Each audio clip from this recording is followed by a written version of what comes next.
Welcome, everybody, to the inaugural Walpole Festival of Luxury Marketing.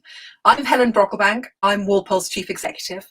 And at a time when we all really need new, fresh thinking to help us accelerate out of the post-pandemic kind of ghastliness really into post-pandemic recovery, into the post-pandemic recovery, into the new normal, it felt really important to bring together the insights and individuals that have their finger on the pulse of how the context for luxury has so radically shifted over the last 6 months. Over the next 5 days, the 15 sessions in the programme will explore the trends that we at Walpole have observed over the last 6 months, from changes in luxury consumer behaviour, the subtle yet important shifts in luxury language, the acceleration of digital innovation and of digital retail, the impact of the China opportunity, and of course, brand purpose, the beating heart of every luxury brand. Through the week, we'll be hearing from an incredible lineup of inspirational speakers from Burberry, from Harrods, Dunhill, Belmont, Future Laboratory, Bain, Sunshine, Manolo Blahnik, Princess Yachts, FT How to Spend It, Tong Digital, Roxanda, the Estee Lauder companies. I won't name them all, but you can see what an incredible lineup there is. And if you're not signed up for the whole week, then there are sessions still available. So do sign up for other things that take your fancy, have a look at the schedule. And don't forget, you don't have to listen live. You can listen again in your own time or on catch up until the end of October. So follow us on Instagram at Walpole_UK or on Twitter at Walpole UK, no underscore on that one. And if you're commenting on the festival, then use the hashtag, if you don't mind, Walpole Festival. Very simple. Now, in a minute, the first session, I'm going to be talking to Farrah Storr, Editor-in-Chief of ELLE UK, Social Mobility Commissioner, author of The Discomfort Zone, one of my absolute heroines and a real inspiration to me personally. We'll be talking about why luxury brands need heart and why creativity is really going to be that ingredient X of a speedy, good recovery for luxury. We'll be talking for just about half an hour, and you can ask questions whilst we're talking using the chat function that you'll see on your screen. And then I'll ask those questions to Farrah in a Q&A session. Now, anyone that would like to continue the conversation afterwards is welcome to join me in the breakout session to explore some of the thoughts and ideas that I'm sure will be raised over the next half hour.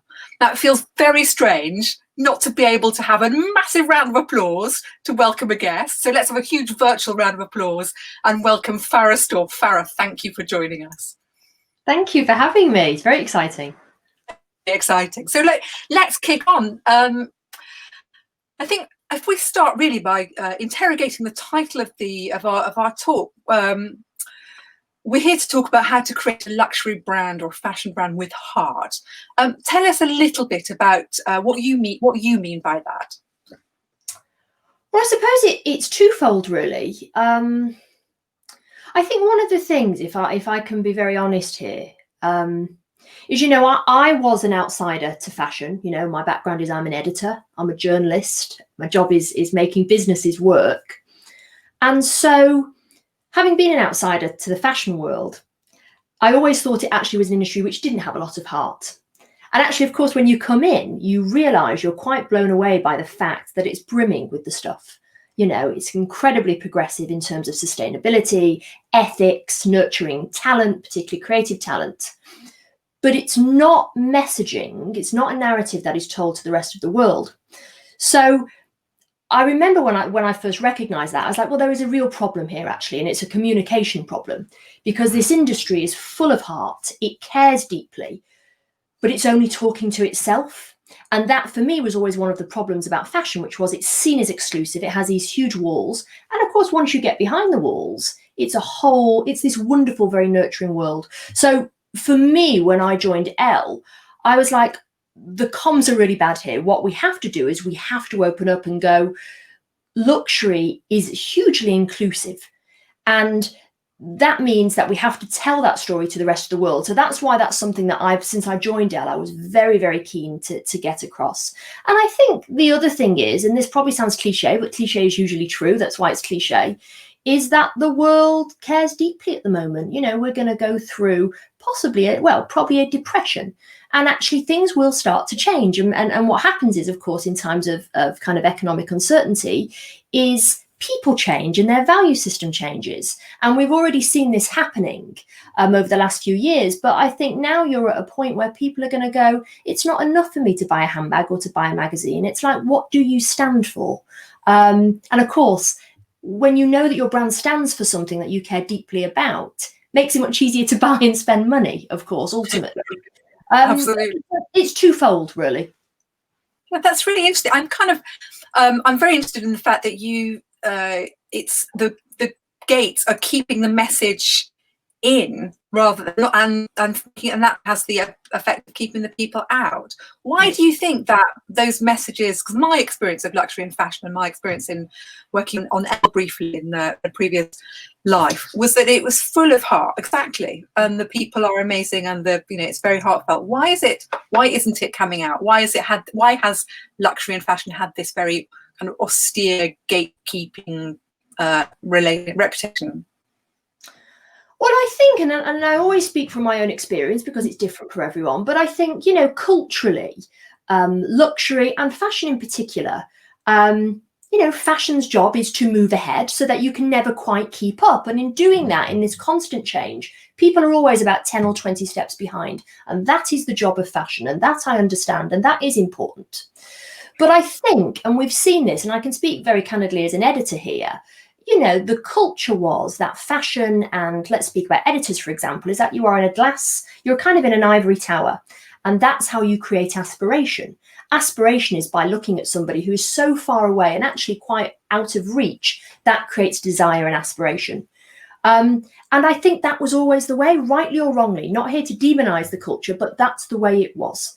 And I think now, that's all being dismantled. I don't think aspiration is seen in the same way as perhaps you and I, Helen, when we were coming through. Certainly when I was, I grew up in Manchester, in Salford. Aspiration was looking at somebody so far out of reach. That was what I wanted to be. The problem, of course, is you don't know whether you're ever going to get there. And I think that was always how luxury was built. It's kind of, it's luxury because you can't quite reach it. And I don't think that's the case anymore, personally. Yeah. So how do you balance? I mean, if luxury does need to have that idea of aspiration, something that you want and desire that you're kind of moving towards, but it also needs to be close to you. How do you balance that? Well, it's very hard, isn't it? Because you do need to keep, as I said, 10 or 20 steps ahead of everyone. But you can reach out in certain ways. And I think once upon a time, brands now, luxury brands, I have to say, do a brilliant job of it, where maybe they would put a class online. So let's say a very, very high-end jeweler would put a how to make your own jewelry, let's say. They would put it online and they would make it free. That is making luxury accessible. And by doing that, you create loyalty. Really good example is my young nephew.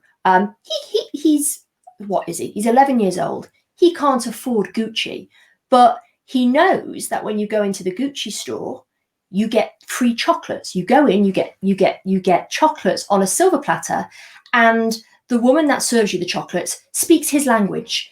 And that makes luxury accessible. And he's probably not going to buy into it now, but I guarantee, and actually I know this for a fact, the first purchase that he will make in kind of the next, I don't know, probably in about 3 or 4 years, will be a pair of Gucci trainers.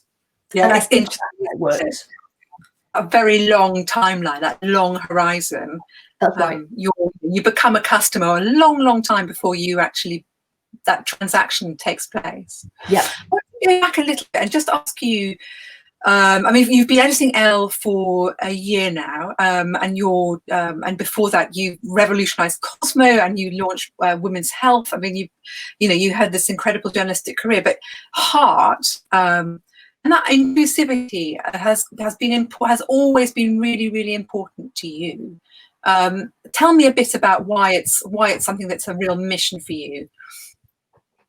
The kind of idea, inclusivity and heart.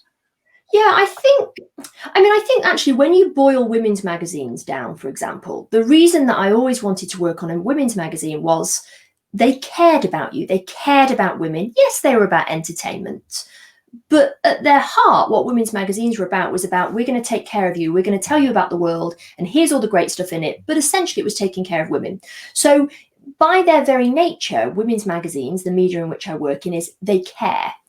But of course, they've had a very bad reputation over the last few years, which is it's all glossy magazines. I mean, even the word glossy in itself, and this is where language, which I'm sure we'll talk about later, is incredibly important. Even the word glossy suggests something very different. It doesn't suggest that it cares. It doesn't suggest its heart. It suggests it's very surface. And I think when I was coming through, because magazines had been core to my identity, actually, I just didn't think the messaging was coming through enough. And actually, when I was at Cosmo, for example, Cosmo was not really about sex. It was about women making money and making money so that they could spend money how they wanted to. And so actually what we did was we were like, well, I mean, actually, this was the first big project we did with Heart, which was I was like, well, what we need to do, and this goes back to your very long timeline, Helen, is we decided that we wanted to help women get a foot on the career ladder. And we knew that lots of young Cosmo readers, this is just a Cosmo example, couldn't afford to come down to London. And so I remember saying to the team, wouldn't it be amazing if we could open Cosmo houses, and all we would ask is that these women had a job to come to, but perhaps they couldn't afford to make the move. And I think we housed 12 women in the end, who all now have these wonderful careers. And there's kind of like an umbilical cord between Cosmo and these women who are still in those houses, by the way. So it's a long timeline, but the relationship we have with them because of that, it's really intimate, very, very intimate. And it's the same as what we've done on the ELLE September issue, very similar. So it's always been very important to me. So let's talk a bit about that, because you've in a recent interview you said that one of your biggest missions was getting the most diverse pool of talent through the doors of media companies. Tell me why you think that's important. Why is that kind of social mobility such a driving force for you? I mean, particularly as a social mobility commissioner. Yeah, of course. Well, I think creativity, we know, can come from the most unexpected places. And I really do believe that thing, that sometimes the people who've come the furthest have the most to give. Creativity is not exclusive to a certain class. Creativity is everywhere. But I do think as the media, I can only talk about here, has done a pretty bad job of accepting that. And of course, there are all sorts of reasons, to make it in the media, and largely in the fashion world, you have to be in London. So already the kind of drawbridge is kind of pulled up.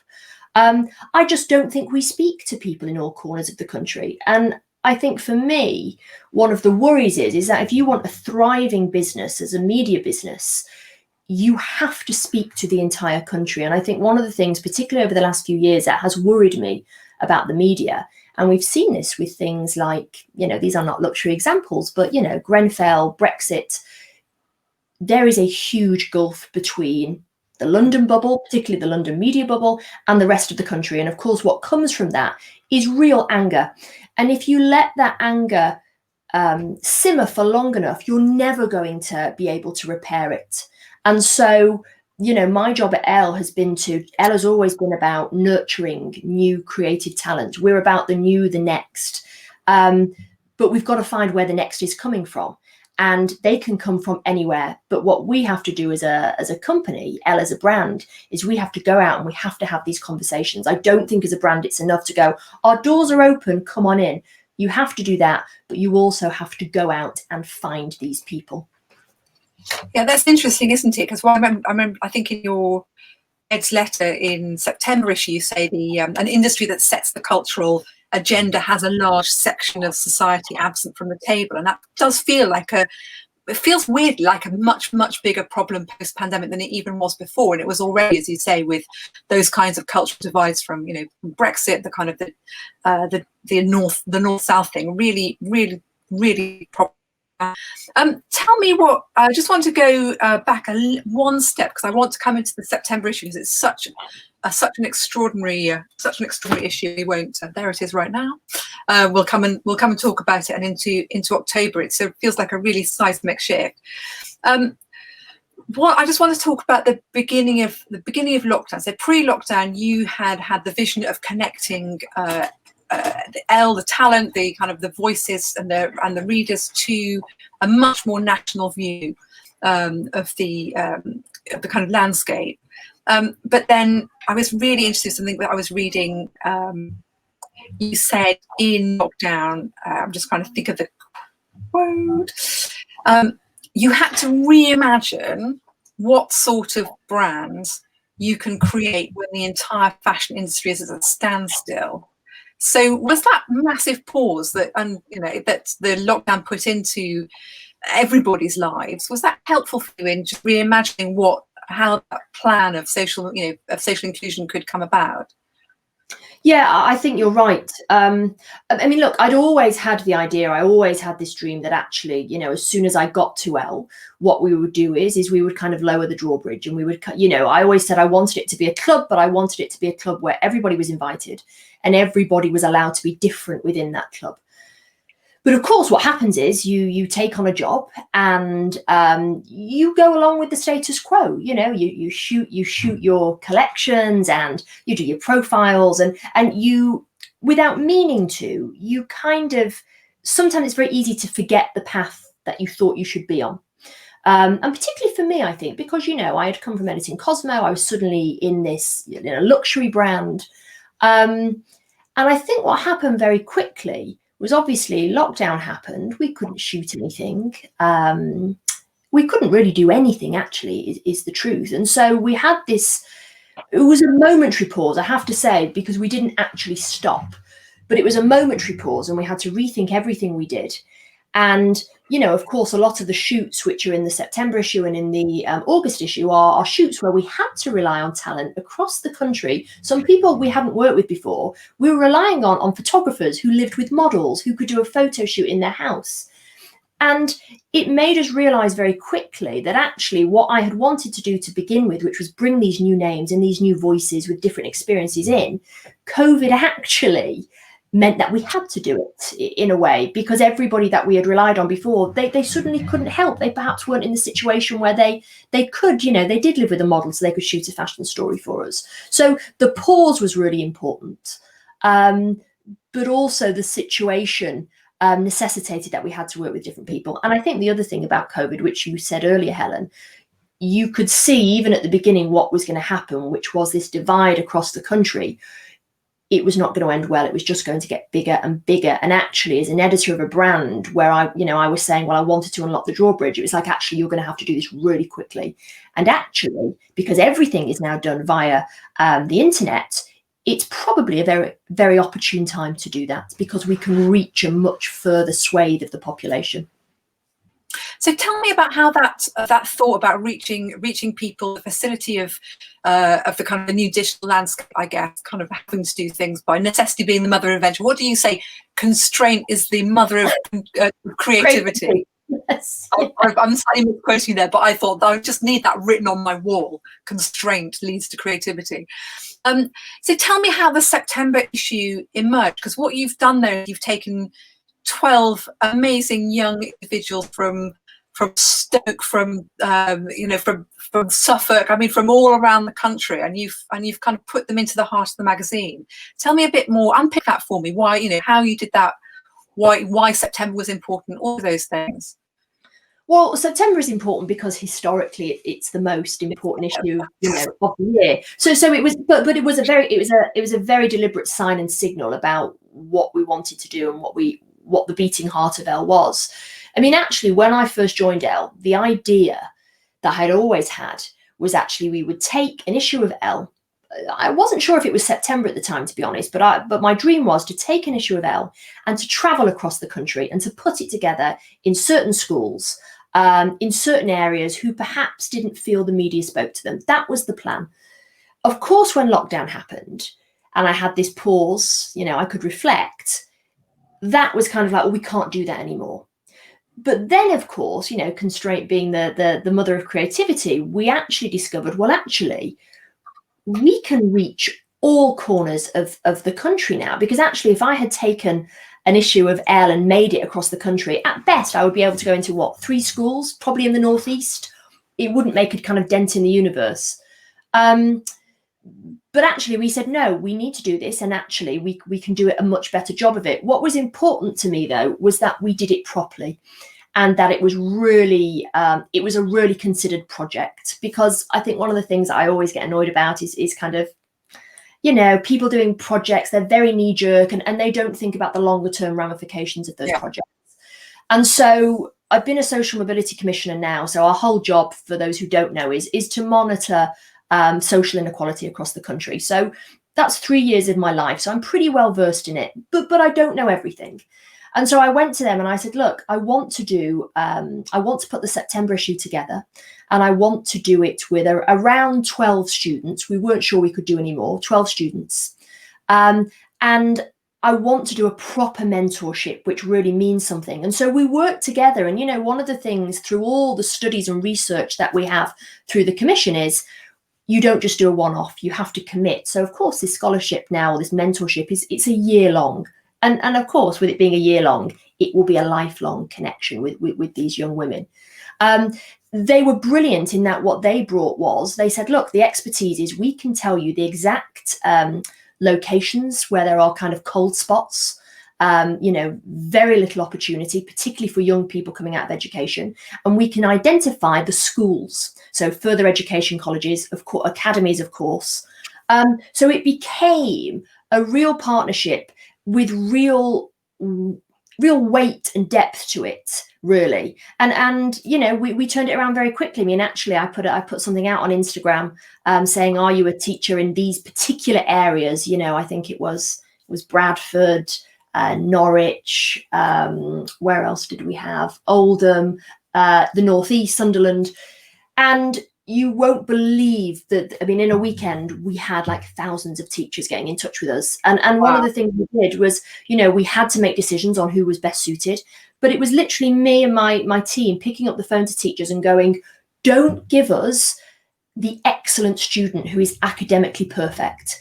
Give us the child that has potential. So even at that level, sorry, that's my dog in the background. Even at that level, it was really important to be asking the right questions to get the right students to work on ELLE. So it was a huge amount of work, but actually what it means is the 12 students we've ended up with are exactly who we were going after. And all the press we did around it, you know, I was really keen. I said to the press team, you will get press for this. I said, but I'm not so interested in that. I said, if you want to do press, do it with the local papers in Stoke, do it with the local papers in Sunderland. Get the message out through the mediums that we don't usually work with. And I think that's why it's been such a huge success.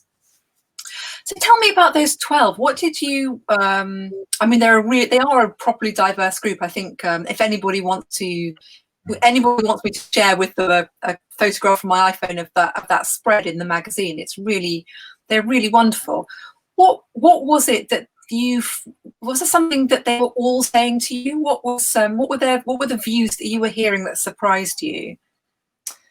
Well, they're interesting because they all kind of do speak the same language. It's very interesting, and of course that is youth.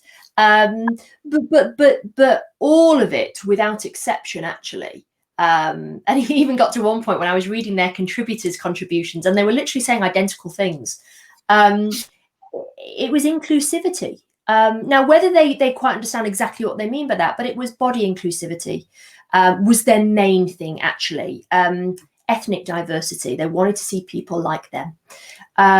Language, you know, really important thing. Do you speak our language? You know, a lot of them, when we talk to them about coming into ELLE, what were your worries? Well, their worries were, once they got through the doors, which goes back to, I suppose, what I was saying earlier, once they got through the doors, of course, they did it all through Zoom, they were very worried about the way they spoke, about fitting in, essentially. And so that's, I suppose, where it becomes really important, this whole conversation people are having at the moment going, well, we need a diverse workforce. Well, you need a diverse workforce, not just to say you've got it. It's because then everybody else you bring in, it becomes much easier to get them to stay because we know the dropouts. It's interesting with the Social Mobility Commission, what we see is getting a diverse workforce through the door, it's hard, but it's doable. The problem is the drop-off rates once they get through the doors. And I think... Sorry to interrupt. No, that's all right. Well, it's really hard. It's very hard to identify exactly, but the drop-off happens about 3 or 4 years in. So it's so if you are recruiting new talent, let's say, you get them through the doors. Once it starts getting to about middle management, there is a drop-off. And nobody knows exactly, but the research that we've done is there are a couple of things. So we know, for example, those from lower socioeconomic backgrounds get less training once they get through the doors of certain corporations. Now, you could go, well, that's hugely unfair. Well, probably, and we don't know this, but probably it's because they're not trained in the ways of, confidence. If you go to a public school, I was very lucky, I went to a private school, it is drilled into you. You ask for what you want. A lot of people, they come through the door and they're nervous to ask for that. So training, they get behind in training. But I think the main thing is they look around and there's just not many people like them. There's not people speaking the same language. I mean, when I was coming through and we talked about this, I was pretty much told to kind of get rid of the northern to fit in. Now that advice was probably totally, whoever told me that, they were trying to be helpful at the time because that was the way. I never got round to it, of course. But I think that whole thing of, again, glossy magazines, blow dries, editors sitting in a glass office, I think it's very easy to get there and go, give it 2 or 3 years and go, it's just not working out. It's just not who I am. And all this corporate talk about be authentic. Once you get there, there's a very different story going on. You've really got to live it. Tell me about how they. Tell me a bit more about the 12. It's obviously an amazing opportunity for them, but it's a really fantastic kind of lab for ELLE, isn't it? To have the finger on the pulse of these, people of this fresh new talent. What kinds of what do they feel? What do they need? What are their aspirations? What kind of brands are they interested in? What's connecting with them at the moment in the kind of luxury and fashion world? Well, in the luxury world, as you can imagine, anything celebrity related they are interested in, but they're more interested in actually, what does your brand stand for? I mean, the lady that I mentor, she wants to know about all the charitable things that we do behind the scenes. She wants to know about me and my career, but not so much about how I've got to the top, but it's kind of how I've helped people along the way. So really interested in that. I mean, beauty, obviously. Charlotte Tilbury, Fenty, obviously they're crazy about. But things like Cartier, they know what Cartier is, and it's the dream for a lot of them. So of course, when we're in fashion shoots talking about we'll put a Cartier bracelet on, and you can see their eyes widen. But I think they just, one of the ladies said, she said, there are 2 things which have happened as a consequence of this. One, which I thought was very sweet, she said, there aren't many people like me. She's hugely creative. There aren't many people like me in my hometown. And I feel like I have a group of people like me now. But her second thing is because we've exposed them to all the different jobs there are, PR, marketing, business side. She said to work for a luxury brand, I had no idea that there were lots of different ways for me to get into the building. Because I think they think there's just one way. And that way is kind of, good Russell University, Oxbridge, you go through the door, you work your way up. But I think what they found through ELLE and through the exposure to our networks is there are lots of different routes in. I didn't answer your question, did I? I don't know, but I think that's interesting. I mean, and we'll perhaps come back to brands when you have answered the brand part of it. And I think it's so the dream, the dream of luxury is still there. I mean, Cartier is a brand that's out of reach for most of us, isn't it? I mean, I still push my face against the window, but that dream is still there. So there's the being more inclusive doesn't mean that there's the kind of more everything has to be. Being more inclusive doesn't mean the space dream isn't there. The space dream is still very important, which I suppose is hugely important. Yes, hugely important, and I think that's right. I mean, just the brands that they're actually, I have to say, they know a lot more than perhaps I did at my age. Someone like Simone Rocha, they know who she is. That to me is amazing, that they know these small. It's amazing. It's quite niche. They know. We were quite amazed. I think it's about half of them knew who she was. Now, of course, that's probably because the teachers chose students who had an interest in fashion. But still, I only knew the big brands. For them to know who Simone is, for me, and I think this is all to do with internet culture as well. They go wide, but they go very deep in. So they are way more aware of luxury than I ever was. It was the big brands for me. For them, not just the big brands. And where's the information source? You know, so they had all of them read ELLE before they came to you, or was it all Instagram or Snapchat, or I don't know, Discord, or something that my son uses? I mean, there's lots out there, isn't it? Where are they getting their information from? Well, they're getting it largely from the internet. They're getting it largely from Instagram still, TikTok. You know what is really interesting is whenever we were sending them emails, they weren't getting back to us, and I was like, oh, maybe they're not really interested in this. And it's just not a thing. They're just constantly DMing on Instagram or WhatsApp. It is YouTube that they are on, you know, and that's why I think they're so skilled. I mean, one of the ladies, and she is mentored by my fashion director. She's so skilled in the art of styling. She will know how to style a belt. And you ask her where she's learned this, and it's from YouTube. In terms of the magazine, a lot of them did know what ELLE was. They were very, very excited. And obviously, of course, all their mothers knew what ELLE was, so they were deeply excited as well. They read ELLE online. So they knew us more, I have to say, for our content online and what we did on Instagram. But once they were exposed to the magazine, it was like the scales had fallen from their eyes. Actually, it was like a whole new world of dreaming for them, actually, which they hadn't been exposed to before. So something like a fashion shoot, they love YouTube for a video on how to style a belt. But in terms of that dream and aspiration, because we took them on shoots, we showed them how the shoots were put together, they suddenly understood that dream element, and how you can take something like a skirt and you can make it into a whole beautiful narrative. So it was once they got the exposure, they all want to work on the magazine now. So what's that changed for you, though? I mean, this is you've got this incredible input from an extraordinary group of really young, interesting people. What are you changing with how you edit the magazine, how you edit the website, how you edit ELLE's social media content?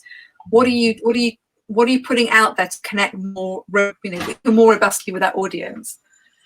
Well, what actually I've always done, and this isn't just a consequence of working with these young women. I mean, one of the things that I've always done as an editor is, you know, once upon a time, you used to come when you were brainstorming about ideas, you know, they would come from within you. You know, when I was coming through, it was like, well, ideas are, look around your social circle, look at what everyone's doing in the pub.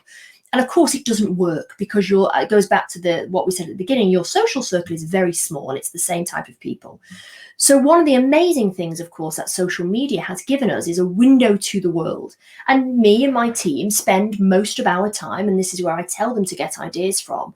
Essentially, that one of the most wonderful gifts to journalists is that explore page on Instagram, because of course you're exposed to people who are completely different to you, and you start to notice patterns of behavior in culture. Those are the stories. That's where you get your ideas from. You notice patterns in culture which are happening. So for example, I'll give you a very bad example, but a couple of years ago it was handbag hauls. Do you remember? It was all these girls bringing out their handbags, and when we were at Cosmo, we got there very, very early because we'd noticed this pattern of behavior before it was kind of even a thing. And we did a huge story on it about why it was happening.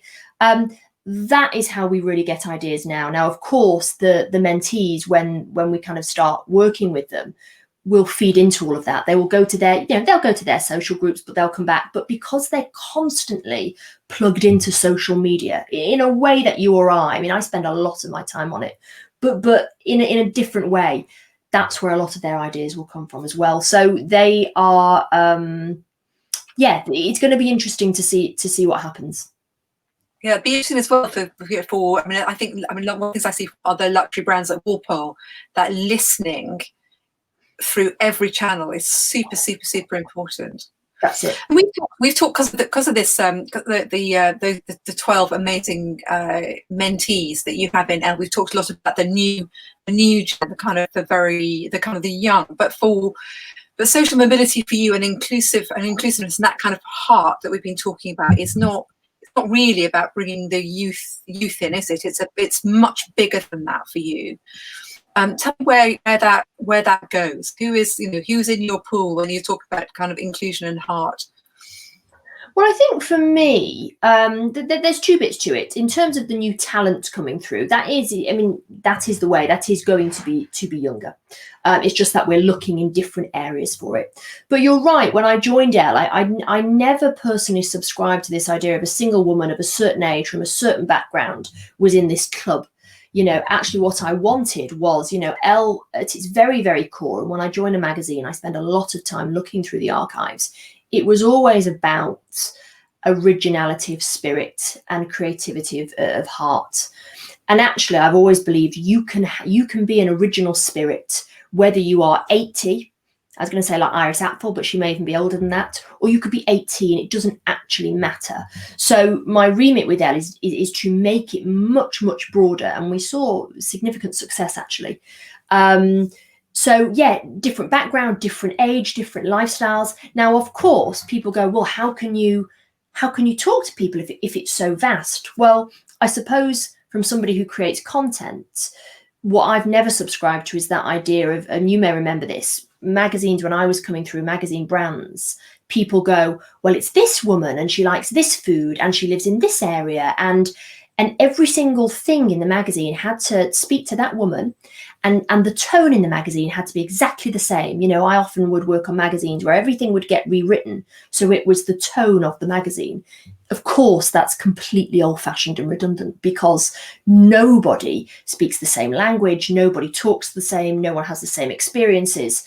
And so wherever I've been, whatever content I'm looking after, I have no problem, as long as the core values of my brand are solid, I have no problem expanding the remit of voices and the types of people that I speak to, as long as they all love luxury, they all love creativity, and they all love, I think this is important for ELLE actually, is that they all are comfortable with thinking differently. And I think that's probably a kind of good, I always say to my team, don't block anyone on social media, because the person you block could be the person who's coming left field, who's got the best idea, or they might ignite something on you. This whole thing of coddling ourselves and blocking people or not liking somebody's opinion, it's a really dangerous way to be if you are any sort of brand, because they may hold the keys. Well, that also feels like how we're going to get out. We're in a very tight spot right now after 6 months of lockdown. Retail and hospitality, which are the twin engines of luxury, have been very, very badly affected. Media has been hugely disrupted, been hard to buy magazines, for example. We had a kind of blockade, which admittedly was Extinction Rebellion, of newspapers at the weekend. How do we, is it that thinking differently that's going to get us accelerating out of where we are now? Yeah, I think it's thinking differently. I think it's being more tolerant. You can see the world is going more tribal in many ways. It's opening yourself out, actually, and I mean that in everything. Whether that's your Twitter account or whether you're a magazine brand or a business, is you have to be more tolerant of all the different tribes, because the world is interesting. It's forming these kind of micro tribes. And your job is to be able to have a conversation with all of them. I don't think anymore you can go, I just want to speak to these people, because actually it exacerbates the whole problem which is going on at the moment, which is people going, if you don't speak this language or if you don't speak to my people, then you're cancelled or you're non-platformed. I think smart brands understand that differences of opinion, difference of tastes, people somewhere, there is a place where people can meet. And often it might be the brand is the place where people meet. I've always said one of my dreams is to walk into an ELLE event, and there are people not only who have different life experiences, but people who don't necessarily agree on things. And that then creates that's the most creative thing you could have, is bringing together people from different corners of the world with different viewpoints, giving them a wonderful forum as a brand in which to express themselves. That for me is true creativity. That feels like a really good place of which to ask my very final question. Then we've got a few from the audience, which is what thinking about that thinking differently, disagreeing, being creative, and particularly that emphasis on creating a brand with heart, putting the heart into a brand. What do you think? What's the priorities for luxury? If one of my members said to you, "Well, where should I start with this? I'm really touched by what you're saying. Where should I start?" What would you say? Well, you have to identify what, because I honestly, truly believe this, that the majority of luxury businesses, they've been around for a long time. They have purpose, they have heart. That's why they're still here. What I think they're not so great at doing, and probably this is because it's seen as a bit vulgar, is talking about it so much. I honestly think that's one of the things. I think most luxury brands have a story, but perhaps they're not so obvious with it. And I think you have to disregard that a little bit. I do understand that, because actually there is nothing worse than a loudmouth going, we do this, we do that, because cynically you can look at it and go, oh, shut up. However, there are ways of expressing that. And I think sometimes the best thing to do is to work with somebody who can help get your messaging out for you. Somebody who perhaps has the world looks at. So for example, with ELLE, we'd always had heart. It was what we did, but perhaps we weren't known for that. The Social Mobility Commission is all about caring. That is what we do. So it felt right that we did it together. And as a consequence of that, a lot of when we did press, I was very keen on having the Social Mobility Commission do a lot of the press, because people are sometimes more likely, they hear it from them. It's not that they don't believe you as a luxury brand, they do. But to have somebody else go, these guys do a really amazing job, and they're a bit discreet, they don't want to talk about it, but let me tell you, it's the best thing you can do. And I think it's the same with, one of the things that we do at ELLE is we identify people who are super fans of the brand, but also who have communities that we don't really have access to, and they can have the conversation about what ELLE does. Now, the thing is, of course, those people you work with, you have to open up the cupboard and go, this is our business. This is what we do. Here's some of the stuff I think we don't do so well. Here's the really good stuff. And you have to be really honest with them. I think just going, here's all the amazing stuff, go forth and speak about it won't work. It has to be truly collaborative. And that can be very scary. But I think luxury brands, weirdly, are in a really, really good place. The easy bit is getting into the communities that perhaps don't know what your story is. So read further, be honest. Don't be afraid to be human and vulnerable and more informal, perhaps, because it won't damage the dream. It will expand the dream. And think about who your partners are and who your advocates are and who can speak for you if you're not going to boast yourself. I think we're all, but nobody likes somebody boastful, do they? Thank you, Farrah. Let me just go to a couple of audience questions. You talked about the north of England. I mean, we are both from the north. I'm older than you, so my northerness got very ironed out. That woman that told you to tone down the northerness got to me. But how things? So the question we have is: have things changed, and how does that export well now? And is it more authentic? So I think the question is around. Or showing where you come from. Is that the key to is that one of the keys to authenticity? Yeah, I think so, and I think one of the things at the moment, we talked a lot about this at the Social Mobility Commission. What's happened in the last few years, which is really interesting, is people are really proud of their racial identity. Really proud. And I've talked to you about this, Helen. I'm mixed race, so half Asian, half English. Complicated feelings about being Asian growing up in the 80s in Manchester. Now, the world only wants to speak to me about being Asian. So it's really interesting. So with race, there has in the last few years been this wonderful thing of people deeply and passionately care about their racial identity. Their class identity doesn't have the same thing, but I think it is coming through. I really do. And I think, wouldn't it be wonderful for people to really be proud? It's almost like a status badge in a way. This is where I come from and this is where I've got to. So it is the key to authenticity. I think it is, because there's nothing worse, is there, than you getting somebody to change. I don't believe, to get ahead, you have to change who you are. I also don't believe, and I think weirdly, COVID is really going to help weirdly with this, that whole idea of people believe that in order to get ahead, they have to leave where they came from. That's a real problem in the UK, with people leaving their communities, the communities we want to speak to, because they think to get ahead, you have to leave. What's going to happen here is, if we're everything being done digitally, people may no longer have to do that, make that kind of pilgrimage down to London to work for a luxury brand. They may be able to stay where they are. And in staying where they are, they're surrounded by these incredibly close-knit communities that you want to speak to. So, yeah, it is the key to authenticity. But I do think what's happened over the last 6 months, if corporations listen to it and change, it's a real opportunity as well. Yeah, absolutely. It just needs some bold and brave thinking. Final question, because I'm terribly running out of time. I'm cutting in, but magazine gets press today, and I'm cutting into your time too.